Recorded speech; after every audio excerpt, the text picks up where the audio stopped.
지난주 욥기에 이어서 또 우리 하나님 말씀 이 시편을 가지고 부차 주의 은혜를 나누고자 합니다.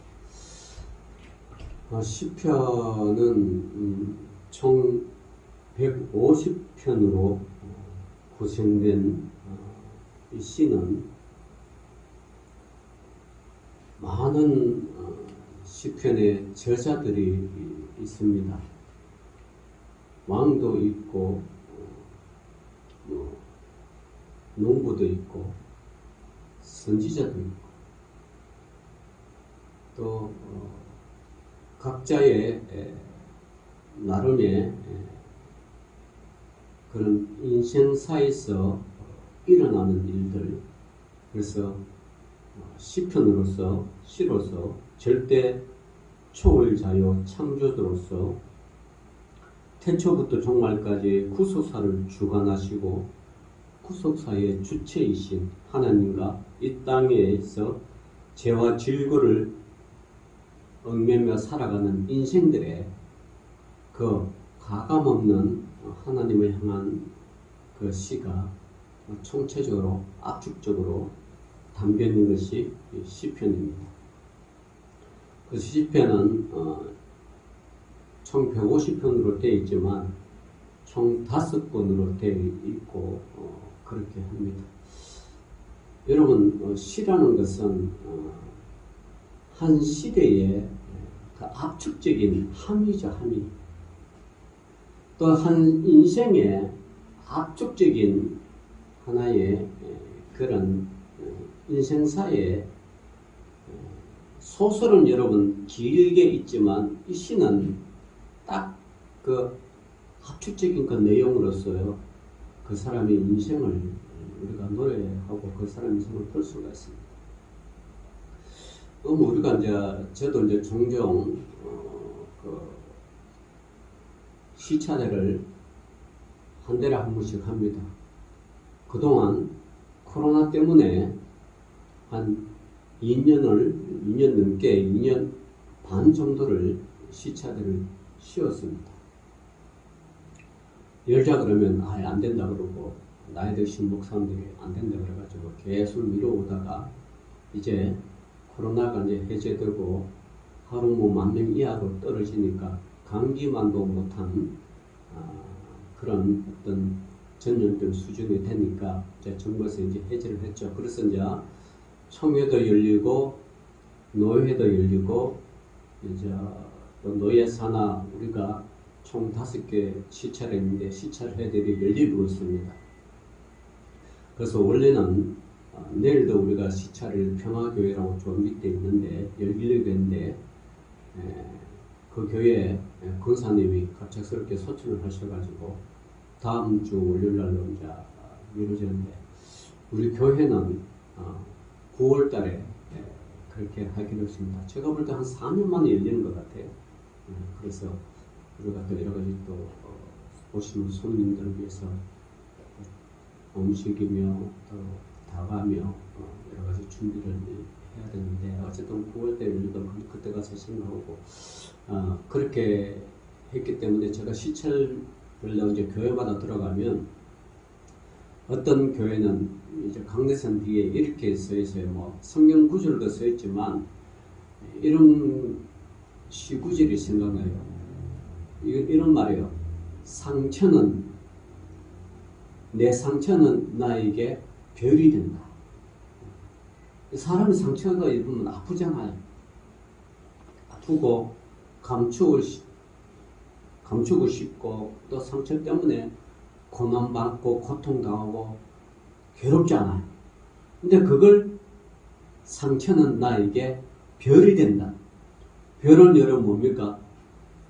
바라보고 희망을 가지고 위로를 받으며 사는 것이 별의 존재잖아요. 그러니까 상처로 끝나면서 좌절하거나 절망하거나 실망하면서 인생을 사는 것이 아니라 그 상처로 인하여 그 상처가 오히려 극복하고 성화되어서 별이 된다. 그런 또 이 짤막한 구절이 또 새겨져 있는 걸 볼 수가 있습니다. 그게 한편의 시죠. 시기 때문에 굉장히 참 보는 사람으로 하여금 당사자는 아프고 힘들고 괴롭고 참으로 인생에 이렇게 살면 되나 하는 극단적인 선택을 할 수 있지만, 그러나 돌이켜보면 이것도 하나님의 은혜라 그러면서 그 상처가 별이 되어서 그 인생을 다시 한번 등대와 같은 역할을 하는 거 보면 이 시의 위력이 대단하다는 것을 볼 수가 있습니다. 그렇지만 여기 있는 시편은 이 모든 것이 어떤 개인사를 통하여 창조주 하나님을 찬양하고 창조주 하나님을 바라보며 궁극적으로 내가 돌아갈 것은 결국은 창조주 하나님이시다는 것을 깨달으면서 시대마다 시편 저자는 다르지만 그 시 내용 하나하나가 우리 하나님을 찬양하고 우리 하나님을 찬송하는 그런 것이 시편입니다.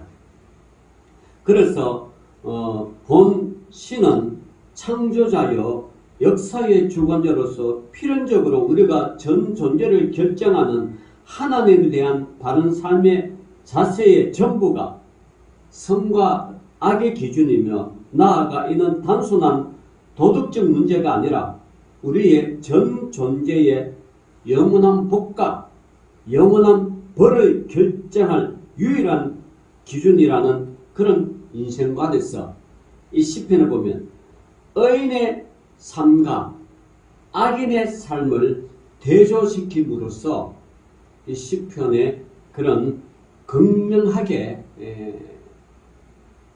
그 의인과 악인의 삶을 이제 쭉 설명하는 거죠.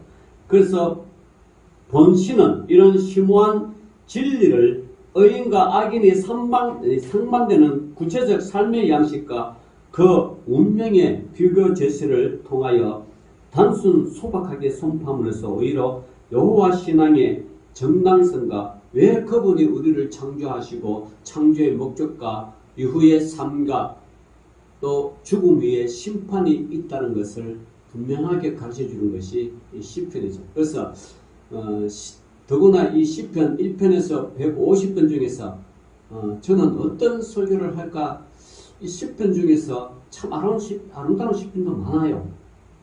그리고 처절하게 슬픈 시도 많아요.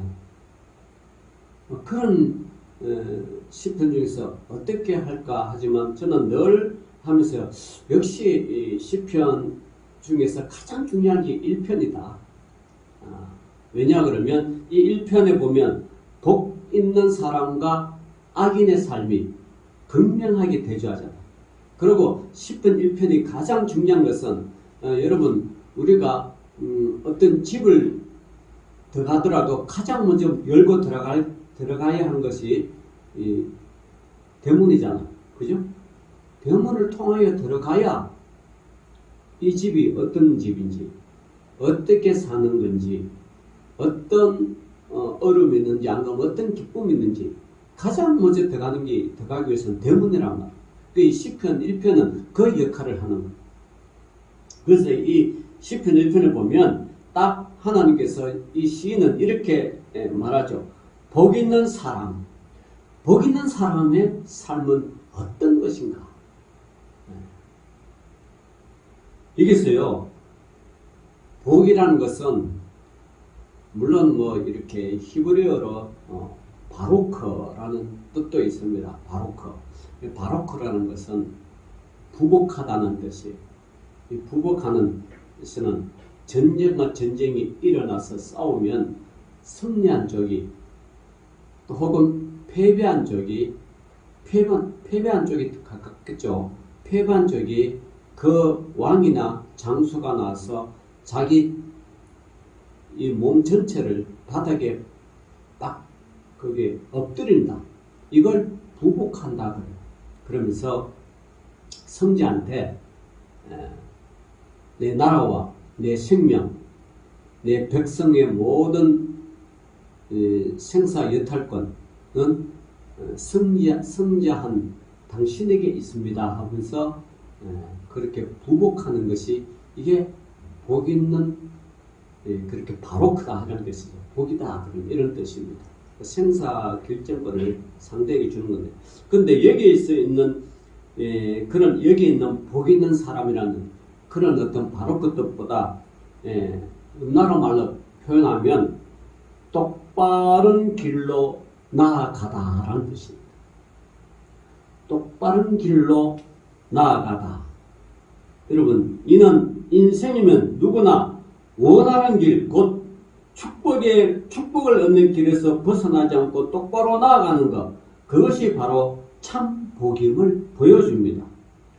성경에서는 그 길이 바로 하나님께 순종하는 길이며 또 그 길로 행하는 자에게 인생에 필요한 모든 복을 하나님이 허락하신다고 그렇게 말씀하고 있습니다. 그래서 실로 인간에게 있어서 진정한 행복이란 스스로 노력해서 얻어지는 것이 아니라 하나님이 주신 축복의 결실이자 선물이며 이는 오직 하나님께 속한 자만이 누릴 수 있는 길이다. 그래서 인생의 참 복이 무엇이며 참 행복이 무엇인지는 인생을 지으신 창조주 하나님만을 아시는 것이며 그분에게만 참 복을 얻을 수 있기 때문에, 그래서 오늘 시편 1장 1절에는 복 있는 사람은 그렇게 이야기합니다. 복 있는 사람. 저와 여러분들은 정말 복 있는 사람이 되시기를 주 이름으로 축원합니다. 이 복 있는 사람. 이 복 있는 사람은 뭡니까? 딱 그렇죠. 악인들의 꾀를 따르지 아니한다. 악인들의 꾀. 요즘요, 얼마나 많은 다른 사람의 돈을 갈취하려고, 빼앗으려고, 얼마나 이 사기꾼들은 두 눈 부릅뜨고 달려들는지 몰라. 가까이 보면 보시피싱도 있죠. 아주 그럴듯하게, 아주 그럴듯하게 다가와가지고, 뭐 지원금을 준다더니, 이거 지원 대상에서 빠졌다더니, 이쪽으로 뭐 한다더니, 안 그러면 엄마 아빠 뭐 핸폰이 고장되더니, 안 그러면 뭐 온갖 방법을 다 해가지고, 아주 나무 재산을 편취하려고 그런 악한 행동을 하는지 몰라요. 그래서 여기에 많은 사람들이 속고 또 속고 또 속는 거예요. 그래서 어떤 사람들은 뭐 이것 때문에 자살까지 하고 그런 사람들이 우리 뉴스에 심심찮게 나오잖아. 그리고 또 이 코인 같은 그런 일확천금을 누르는 사람들의 심리를 이용해요. 코인 이걸 투자하면 돈 번다고. 이렇게 또 돈을 뺏고 또 주식 라이딩이라고 아주 돈 투자하면 뭐 20-30분 안에 10배를 주겠다. 막 그걸 막 이게 저기 막 실시간에 핸드폰을 막 떠요. 돈이 불어나는 거. 그래가지고 찾으려고 그러면 100만 원 투자한데 10배면 1000만원이죠. 주시오 그러면 그거 찾기 위해서는 뭐 또 수수료가 필요하다. 그래서 수수료 또 뭐 한 또 뭐 100만 원 열어. 이렇게 해가지고 또 갈취한. 요즘 뭐 정신 바짝 차리지 않으면 애쓰고 힘써서 번 돈요. 그러면 순식간에 날려. 그러니까 어떤 사람이 나한테 돈을 요구할 때는 생각해보고 또 생각해보고 뭐 금방 안 묻히도 죽고 사는 데 지장 없잖아. 그죠? 한 시간 생각해보고 하루 생각해보고 생각해보면 답이 나오죠. 그렇게 하시길 바랍니다. 또 뭐 어떤 것들이 우리가 들어올지 모르니까 세상에는 급한 게 하나도 없어요. 생각해보면 아는데 막 다급하게 막 하면 그 이제 속아 넘어가는 거죠. 그러니까 그리고 가장 또 중요한 건요, 내가 노력해가지고 내가 힘들어 일하지 않아서 이렇게 번 돈은 여러분 다 잘못됐다 이렇게 생각하시고, 일확천금 여러분 하루아침에 생기는 게 아닙니다. 노력하고 또 노력하고 일하고 또 노력해, 그게 차근차근 쌓이는 거지, 그거 뭐 뻥튀기 하듯이 뻥뻥 이렇게 생기는 게 아니에요. 그래서 자기의 욕심이 들어가지 않으면 우리는 결코 뭐 사기꾼의 사기에 우리가 놀아나지는 않죠. 그 욕심이 들어가고 흑심이 들어가니까 여러분이 그렇게 또 모르게 당할 수 있는 거죠. 근데 이 복 있는 사람은 그런 악인들의 꾀를 따르지 않는데, 이 악인들의 꾀라는 거는 여러분 그거죠. 욕심이 있고 사심이 들어가는 게 이게 악인들의 꾀입니다. 그래서 또 죄인들의 길에 서지 아니하며 오만한 자들의 자리에 앉아 있지 아니하고 그러죠. 그래서 여러분 복 있는 사람의 두 가지 생활 태도가 있습니다. 그게 뭐냐 그러면, 첫째, 죄에 대하여 소극적 태도를 가집니다. 죄에 대해서는 여러분 소극적 태도를 가져야 돼요. 죄에 대해서 적극적이면 안 됩니다. 그래서 죄에 대해서 소극적 태도를 가진 것이 뭐냐 그러면 세상을 사랑하지 않는 거예요. 세상을 사랑하지 않는 거. 요한일서 2장 15절 17절을 보면요, 이 세상이나 세상에 있는 것들을 사랑하지 말라. 누구든지 세상을 사랑하면 아버지의 사랑이 그 안에 있지 아니하고, 이는 세상에 있는 모든 것이 육신의 정욕과 안목의 정욕과 이생의 자랑이니 다 아버지께로부터 온 것이 아니요 세상으로부터 온 것이라. 이 세상도 그 정욕도 지나가되 오직 하나님의 뜻을 행하는 자는 영원히 거하느니라. 이렇게 세상에 속하지 않는 것. 두 번째는 뭐냐 그러면 악한 생각을 품지 않습니다. 시편 66편 18절에 보면 내가 나의 마음에 죄악을 품었더라면 주께서 듣지 아니하시리라. 마음속에 죄악을 품지 않는 것이고, 또 악한 행동을 하지 않는 거예요. 잠언 4장 14절 15절을 보면 사악한 자의 길에 들어가지 말며 악인의 길로 다니지 말지어다. 그의 길을 피하고 지나가지 말며 돌이켜 떠나갈지어다. 그렇게 이야기합니다. 그리고 시편 1장 1절에 보면 죄악된 생활에 물들지 않는다. 그렇죠. 이게 복 있는 사람의 두 가지 태도 중에 한 가지고요. 또 복 있는 사람의 두 가지 중 하나는 뭐냐 그러면 하나님께 대하여서는 적극적인 태도를 가진다.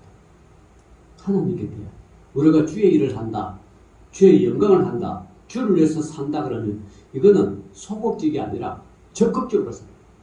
내 모든 것 가진 것, 내 생명 다 바치더라도, 내 전 재산을 다 바치고 나의 모든 인생을 다 바치고라도 내가 주를 위해서 산다 그러면 이건 적극적으로 가요. 그게 뭐냐 그러면 먼저 첫 번째 하나님의 나라를 먼저 구하는 하나님 나라.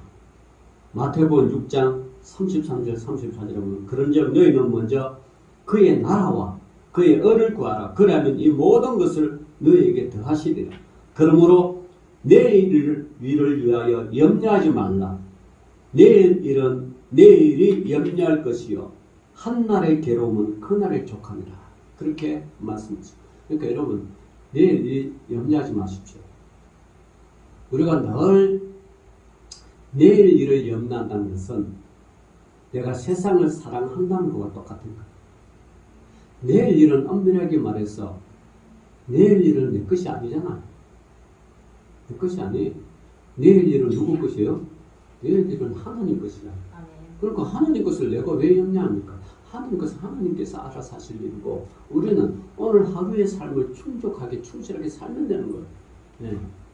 그런 거지 뭘 그렇게 내일 일을 염려하면서 무엇을 마실까, 무엇을 먹을까, 무엇을 입을까 염려하지 마. 여기 마태복음 6장 1보면 우리 예수님이 산상수훈에 나오잖아요. 내일 일을 염려한 그거 다 그 세상이 주는 것이다. 새를 보라. 또 들에 백합화를 보라. 길삼도 아니하고 먹을 거 주지 않는데 다 큰다는 거예요. 그러면 세상에 이거 뭐 쓰레기 비우고 환경 오염시키는 거, 여러분 인간은 환경 오염시키지만 깨끗게 하신 분은 하나님이에요. 거리 막 지저분한 거요. 여러분 먼지 먹은 거 하나님 비 한번 싹 내리면 어떻게 돼요? 깨끗하게. 그래서 비 온 날 후에 얼마나 그렇게 거리가 깨끗하고 맑아요. 우리가 뭐 물 청소한다고 그거 되지 않는 거예요. 시청에서 나와서 뭐 도로 막 맨날 뭐 그렇게 하는데 그건 한계가 있죠. 하나님 한번 하시면 깨끗한 거죠. 깨끗한 거예요. 그래서 하나님의 나라를 먼저 구하는 것이 우리의 태도고, 두 번째는요, 주의 말씀을 묵상하면서 날마다 기뻐하는 거예요. 시편 119편 47절에 또 48절에 보면 이렇게 말씀하십니다. 내가 사랑하는 주의 계명들을 스스로 즐거워하며 또 내가 사랑하는 주의 계명들을 향하여 내 손을 들고 주의 율례들을 작은 소리로 읊조리로다. 주의 말씀을 이렇게 묵상하면서 읊조리는 거죠. 읊조리. 그리고 또 열매 맺는 생활을 하는 것이 하나님께 대하여 적극적인 태도입니다. 요한복음 15장 8절을 보면 너희가 열매를 많이 맺으면 내 아버지께서 영광을 받으실 것이요 너희는 내 제자가 되리라. 이 열매 맺는 것이 뭔가? 여러 가지도 있겠죠. 뭐 교회에 부흥시키는 것도 여러분 열매 맺는 일일 것이고, 전도 많이 하는 것도 열매 맺는 일일 것이고, 이것도 물론 좋지만 가장 열매를 많이 열리는 삶은 여러분 삶 속에 하나님의 말씀으로, 하나님의 생각으로 가득 찬 것. 그게 열매 맺는 삶이죠. 우리가 신앙생활 한다면서 여러분 생각이 세상 염려로 가득 찼다. 세상 걱정으로 가득 찬다. 이거는 열매 맺는 삶이 아니죠. 열매 떨어지는 삶입니다. 우리는 늘 인생이 불안해 사는 것이 우리 연약한 인생입니다. 그러나 그렇다고 너무 불안하거나 염려하지 마세요. 내가 내 인생의 주인이 아니라는 사실. 여러분이나 저나 내 인생의 주인은 하나님이십니다. 하나님이 하시라 할 만큼 하고 하나님이 그만두라 하면 그만두는 거예요. 하도 자기 마음대로 일도 맨날 자기 마음대로 막 하니까 하나님이 그거 하지 말라고 뭘 주세요? 낮도 주지만 뭘 주세요? 밤도 주십니까? 인간의 욕심은 끊임없으니까 하나님이 쉬라고 밤을 주시는 거거든요. 예. 그죠? 인간은 뭐 마음껏 하고 싶죠. 그러나 그거 하지 못하러 밤을 주시는 거 쉬어라, 쉬어. 그리고 우리가 또 하나님께서 일주일 7일인데 6일 동안 열심히 일할 때 너무 하지 말라고 하루를 쉬는 거예요. 근데 요즘은 또 거꾸로 돼가지고 너무 많이 쉬어. 요즘 회사마다 주 4일째를 또 뭐 한다 그러더라고요. 물론 뭐 주 4일째 되면 좋겠지만 여러분 주 4일째 낳고 남은 그러면 3일은 하느님 나라를 위해서 열심히 일하느냐, 그러려면 그 주 4일째가 좋지만 대부분 이 주 4일째는 자기 욕심, 여가생활, 물론 그 하지 말라는 것은 아니에요. 어떨 때는 해야죠. 그러나 그걸 과도하게 하면 안 된다. 하나님보다 더 앞서서 하면 안 된다. 그래서 이런 참 그런 거 보면 7일 중에서 하루라도 잘 쓰고 그 하루조차도 주를 위해서 드리는 그 삶이야말로 우리 인간에게 가장 행복한 삶이 아닐까, 그렇게 생각을 하면서 여러분도 그러한 삶을 사시기를 주의 이름으로 축원합니다. 물론 살 중에 일하고 삶을 쓰고 그것도 주를 위해서 일한다고 하면 그보다 금상첨화는 없겠죠. 그러나 그게 잘 안 된다 사실. 자, 오늘 그래서 이 하나님에 대한 적극적인 태도, 열매 맺는 생활하는 것, 그리고 여러분 몸을 거룩한 산 제사로 드리는 거예요. 로마서 12장 1절 2절 나와 있죠. 여러분 로마서 12장 한번 봅시다. 로마서 12장 1절 2절 여기서 다 찾았으면 한 목소리로 한번 봉독합시다. 로마서 12장 1절 2절 다 함께 한번 봉독합시다. 찾았으면 시작. 그러므로 형제들아 내가 하나님의 모든 자비하심으로 너희를 권하노니 너희의 몸을 하나님이 기뻐하시는 거룩한 산 제물로 드리라. 이는 너희가 드릴 영적 예배니라. 너희는 이 세대를 본받지 말고 오직 마음을 새롭게 함으로 변화를 받아 하나님이 선하시고 기뻐하시고 온전하신 뜻이 무엇인지 분별하도록 하라 그랬습니다. 그래서 이 하나님께 대한 적극적인 태도를 우리가 가지시기를 바랍니다. 자, 그래서 이 복 있는 사람은 악인의 길을 따르지 않는다 그랬죠. 두 번째, 복 있는 사람은 또 어떻습니까? 오직 여호와의 율법을 즐거워하여 그의 율법을 주야로 묵상하는 거다. 이 본절은요, 능동적이고도 적극적인 측면에서의 삶을 모습을 보여주고 있습니다.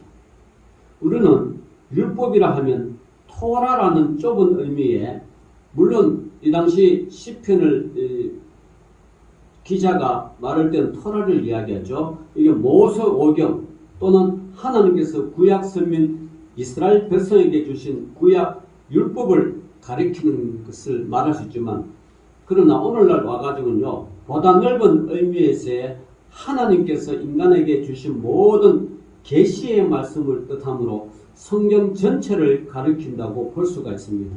그래서 여기 즐거워하다는 말은 마음이 온통 한 곳에 쏠려 있음을 가리키는 말로서 여기서는 하나님의 말씀대로 쫓고 살고자 하는 열정을 의미합니다. 즉 복 있는 사람은 여호와의 모든 말씀에 온 마음이 집중되어 말씀이 지시하는 바는 무엇이든 기쁨으로 받는 자이다라는 말씀입니다. 그래서 이 여호와의 율법을 즐거워한다. 그의 율법을 주야로 묵상한다 그러죠. 자, 그래서 복 있는 사람은 또 뭡니까? 그는 시냇가에 심은 나무가 철을 따라 열매를 맺으며 그럽니다.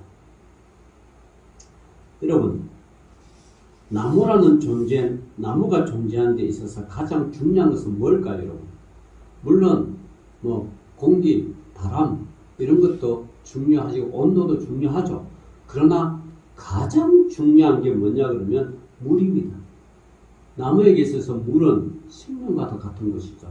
그러므로 이 시냇가에 심은 나무란 생명의 근원과 연속되어 있는 안정과 번성 및 그러한 상태에서 무한히 뻗어나갈 가능성을 비유하고 있습니다. 즉 본절의 시인은 물가에 있는 나무가 사시사철 늘 푸르듯이 인생의 참 행복의 근원이신 하나님과 함께 늘 동행하는 복 있는 사람은 그의 인생이 늘 푸르고 싱그러울 것이며 항상 안락과 풍성함이 넘쳐 흐를 것임을 암시하고 있습니다. 여러분, 그래서 어디를 가든지 맑은 물이 흐르는 시냇물을 접할 수 있는, 우리나라는 그랬어요. 우리나라 산하는 어디 가도 산이 있고 물이 있잖아요. 그죠? 그런데 우리나라와는 달리 이 이스라엘 나라는요, 가는 곳마다 메마른 광야와 험한 산지로 이루어지고 있다는 것이죠. 이게 팔레스타인의 오늘날 현실입니다. 여러분, 우리는 땅을 연상할 때 항상 맑은 물이 흐르는 시냇물을 접할 수 있는 것은 이스라엘 사람에게는 실로 애타게 사모하는 그런 간절한 그런 기대입니다.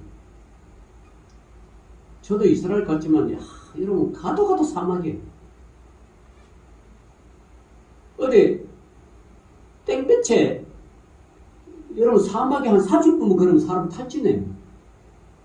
정말 쉴 곳을 걸고 건물을 걸고 나무 그늘이고 나무 그늘. 그 나무가 있으면 그늘이 있을 거 아니에요. 거의 그렇다니까요. 근데 여러분 이 시냇가에 심은 나무가 철을 따라 열매를 맺는다는 건 이건 물이 있어야 되는데 팔레스타인 대부분의 토양은 비가 와도 물이 고이지 않는 특성을 지니고 있어요. 물이 고이지 않아요. 여러분, 저도 지난주가 한 2, 3주 됐지만 제주도 갔는데 여러분, 제주도에서 안 되는 거 하나 있죠. 쌀 농사가 안 되잖아요. 왜냐하면 현무암으로 되어 있기 때문에 비가 오면 쑥쑥 빠져. 물이 고이질 않아요. 벼를 심으려고 물이 고여야 되잖아요. 안 고이니까 제가 제주도 쌀 농사 안 되는 거 그걸 나가서 처음 알았다니까. 그 외에는 이렇게 고이지 않는 것은 잘 됐죠. 제주도도 하물며 그런데 이 이스라엘 팔레스타인은요, 연평균 강우량이 고작 600mm에 불과해요. 600mm면 얼마예요? 1cm가 100mm인가? 그럴 거예요. 그러니까 600mm, 6cm 정도. 1년의 강우량이. 근데 우리나라 강우량은요, 1년에 1300mm. 이스라엘보다 뭐요? 더블로 많아요. 그리고 전 세계 평균 강우량이 800mm입니다. 우리나라 땅이 얼마나 축복을 받았는지 여러분 이해하시겠죠? 지금 뭐 좀 가물어서 그렇지만 그 가물어서 물인데 그는 내가 보니까 이 환경부가 이 물 치수를 잘 안 하려고 그래. 지금 우리나라 강물이 바다로 흘러가는 물이 얼마나 많은지 몰라요. 그 물을 다 농노사 잘하면 될 건데 그걸 왜 못하는지 이해가 안 가. 근데 이스라엘이라는 나라는 1년에 강우량이 600mm밖에 안 되니까 물이 그렇게 귀하다는 거예요. 그런데 뭐요? 복 있는 사람은 그는 시냇가에 심은 나무가 철을 따라 열매를 맺습니다. 물이 있기 때문에. 또 그 잎사귀가 마르지 아니한 같으니 그가 하는 모든 일이 다 형통하다. 예, 복 있는 사람은 이러한 하나님의 말씀을 순복하며 살아가는 그런 인생의 행복을 말씀하고 있습니다. 즉 하나님을 경외하는 자의 삶은 늘상 하나님으로 말미암아 풍성한 축복의 열매로 가득하게 되는데 그 무엇보다도 인생의 지수기에 있어서 하나님의 축복으로 말미암아 참 만족이 있을 것이며 나아가 천국의 영원한 행복을 누리게 된다는 것이 이게 복 있는 사람입니다. 그래서 복 있는 사람은 그가 하는 모든 일에 다 형통하다. 여러분, 하나님을 경외하는 자는 이 세상에서 이 세상 사는 동안 무슨 일이든 실패를 겪지 아니하며 반드시 부귀영화를 누리게 된다는 의미는 결코 아닙니다. 성도 역시 근본적으로 죄인이니 이 땅에서 죄와 그 질거에 얽매여 살지 않을 수가 없습니다. 그리고 하나님께서는 사랑하시는 자의 신앙을 연단하시기 위해 고난을 허용하시기도 합니다. 베드로전서 5장 12절 그 말씀입니다. 그래서 따라서 본절은 어디까지나 하나님과 동행하는 자의 삶은 안정성과 그 궁극적 형통을 의미합니다. 즉 뿌리가 물의 근원을 다 있는 나무는 바깥 가뭄에도 불구하고 항상 푸르름을 잃지 아니하고 결국에는 열매가 맺게 되듯 하나님의 인도와 보호하심을 받은 성도들은 비록 세상적으로 질거의 삶을 살지라도 혹은 그 질거의 삶을 살아가다가 넘어질지라도 완전하게 넘어지지 아니하며 마침내 하나님이 주시는 영생과 풍성한 하늘 상급을 받는 자리에 이르게 된다라는 말씀입니다. 이게 형통이라는 거죠. 다시 말하면 형통한 이 형통이 만사 모든 게 형통하는 것이 아니라 비록 삶이 질거에 있고 얼음에 빠지고 풍파에 빠지더라도 그 근원의 뿌리가 하나님한테 있으면 그 사람은 나무가 물의 근원에 붙어서는 푸르듯이 바깥에 온갖 가문이 있도록 그 뿌리가 물과 다 있으면 나무는 살아가잖아요. 그러듯이 하나님을 믿는 삶은 그 질고 속에서도 여러분 꿋꿋하게 살아가서 결국은 형통의 삶을 산다는 사실이에요.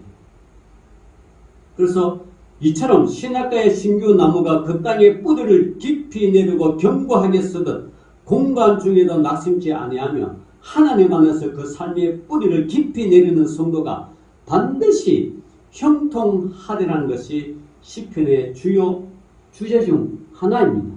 이게 복 있는 사람이에요. 복 있는 사람. 자, 그러면 제가 그러잖아요. 하나님께서는 이 시편 전체가 악인의 삶과 뭐요? 의인의 삶이라고 그러잖아요. 다시 말하면 복 있는 사람과 악인의 삶이라는 거죠. 자, 그러나 4절을 볼 때 악인은 그렇지 아니하며 오직 바람에 나는 겨와 같도다. 여러분, 여기서 바람에 나는 겨는 두 가지 의미를 줍니다. 하나는 무가치성과 불안전성입니다.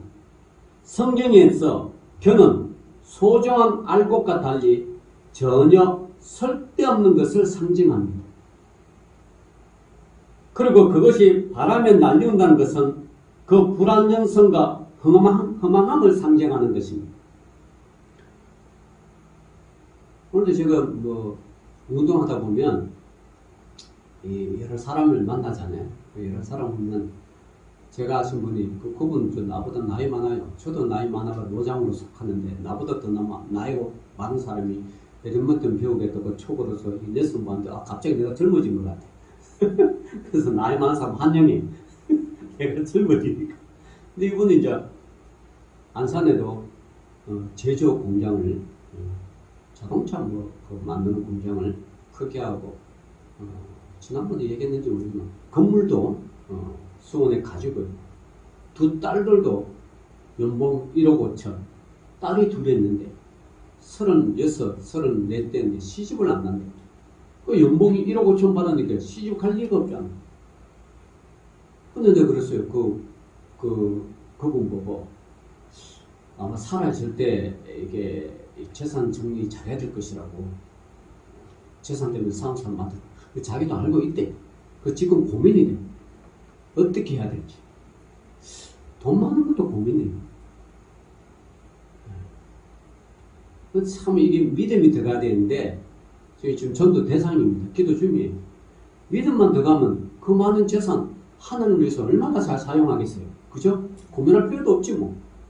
근데 믿음이 안 들어가니까 그 재산, 자기가 피땀 흘려 모았던 그 재산 이거 어떻게 할지 벌써부터 고민이 납니다. 그것이 뭡니까? 불안정성과 허망함을 상징하는 거예요. 즉 악인은 그 뿌리를 물가에 둔 나무와 달리 어디에서든 삶의 뿌리를 내리지 못하는 바람에 날리는 겨와 같은 허망한 신세가 된다는 것입니다. 또 하나는요, 겨는 심판입니다. 겨는 바람에 날리는 일은 농부들이 추수 후 곡식을 타작할 때마다 행하는 것입니다.